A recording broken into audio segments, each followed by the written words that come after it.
چەندە تێرێکی کۆچەریە بەڵام حاجی لەخلەقخان لێرە ماڵی بووینە دۆستی ئێمە وەکو بابرم کەسی ئێمەی لێ هاتووە. سپاس بۆ خوای گەورە ئێمە لێران لە دۆڵی ئاکۆیان لە گوندی ئاکۆیان خەریکی کشت و کاڵین. لێرە کۆمەڵک تێرم بەخێو کردیە لێرە حاجی لەخلەقی لێ حاجی لەخلەقمان ماڵی کردینە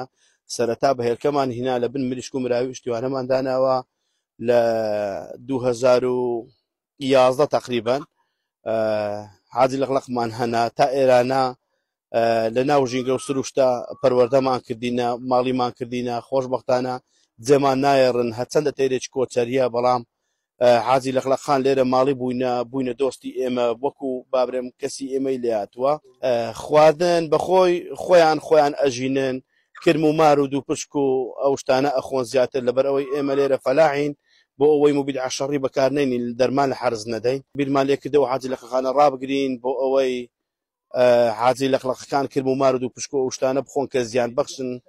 هیچ زیانێکی نییە. سپاس بۆ خوای گەورە تێرێکی زۆر بەغیرەتیشە و دیفاعێکی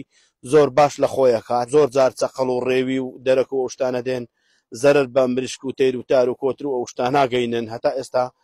خۆشبەختانە نەوێراینە ئەو حاجی لەخلەقخانە لەبەرەوەی دمکێکی تیژیان هەیە و زۆریش بەغیرەتن